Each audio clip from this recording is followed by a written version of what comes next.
কাঁচা কাঁঠাল দিয়ে অনেক কিছু তৈরি করলো, তাই আমি ভাবলাম কাঁচা কাঁঠালের কোপ্তা তৈরি করি।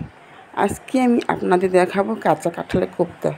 আর এর জন্য আমার লাগবে কাঁচা কাঁঠাল, আলু, আর লাগবে 2টা মাঝারি সাইজের পেঁয়াজ, টমেটো, 4টা রসুনের কোয়া, আদা, কাঁচামরিচ, আর লাগবে জিরা ও গোলমরিচ, আর লাগবে হলো দারচিনি। এগুলো সব বেটে নেব।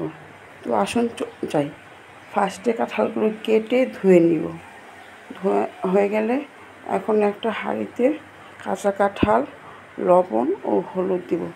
দেওয়ার পর সামান্য, বেশি সিদ্ধ করা যাবে না, হালকা সিদ্ধ করে নিতে হবে। বেশি সিদ্ধ করলে হবে কি, এগুলো মানে বড়াগুলো বার মতো হবে না। এই তো কাঁঠালগুলো আমার সিদ্ধ হয়ে গেছে, হালকা সিদ্ধ করেছি। কারণ কাঁচা কাঁঠাল, আলু মেখে নিলাম। আর এখানে আমি একটা মশলা দিলাম, সেটা হয় জিরা, ধনিয়া, শুকনো মরিচ চালা তেলে বেটে নিয়েছি। আর দিলাম সামান্য ময়দা। আমার ঘরে বেসন ছিল না, তাই ময়দা দিলাম আর লবণ দিয়ে ভালোভাবে মেখে গোল গোল করে বড়া আকারে করে নিলাম। এখন সেই বড়াগুলো হালকা লো আঁচে ভাজতে হবে। লো আঁচে ভাজলে কী হবে, ভিতর থেকে সুন্দরভাবে বড়াটা হয়ে আসবে। এই তোমার বড়া ভাজা প্রায় কমপ্লিট। নেক্সট সুন্দর বড়াগুলো হয়েছে।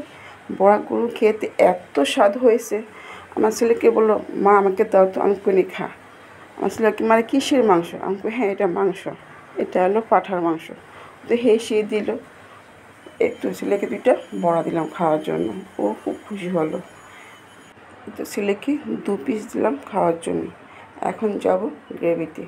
ফার্স্টে কড়াইতে দিলাম হলো তেজপাতা আর সেই বাটা মশলা, আর পেঁয়াজ, টমেটো ও রসুন, এগুলো দিয়ে ভালোভাবে কষাতে হবে।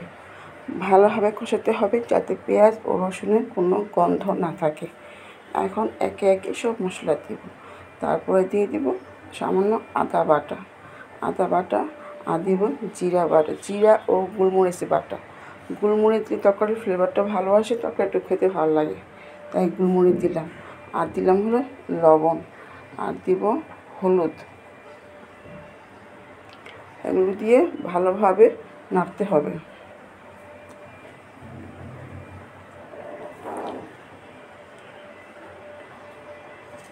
এই তো তরকারিটা নাড়া হলে এখন এর সাথে আমি অ্যাড করব হলো মরিচের গুঁড়া। আমি কিন্তু আগে মরিচের গুঁড়া ইউজ করিনি, আর এখন অ্যাড করব হলো মরিচের গুঁড়া। সব মশলাগুলো এখন ভালোভাবে কষিয়ে নিতে হবে। আমি এখানে 1.5 চামচ মরিচের গুঁড়া ইউজ করেছি। এখন সেই মশলাটা ভালোভাবে কষিয়ে নিতে হবে যে পর্যন্ত তেল না ছাড়ে। আর এই রেসিপিটা আমি ফার্স্ট ট্রাই করলাম, কিন্তু রেসিপিটা এত ভালো হয়েছে কেউ বুঝতে পারেনি। আমার ছেলে তো বলছে, মা এটা কিসের মাংস, এটা কিসের মাংস? আমি কুচি পাঁঠার মাংস। সত্যি এটা গরিবের কাঁঠাল, কথা যেন বলে কথা সত্যি। তারপর দিলাম সামান্য হালকা গরম জল। আমি কিন্তু এখানে গরম জল ইউজ করেছি। একটু জলটা একটু গরম হয়ে আসলে এখন সেই কাঁঠালের বড়াগুলো দিয়ে দিব, বা কুপ্তা যেটাই বলি, সেই কুপ্তাগুলো দিয়ে দিব। আর নামানোর আগে দিয়ে দিব গরম মশলা। এই তো কমপ্লিট হয়ে গেল আমার কাঁচা কাঁঠাল কোপ্তা, বা গরিবে গাছ পাঠা যেটাই বলুন।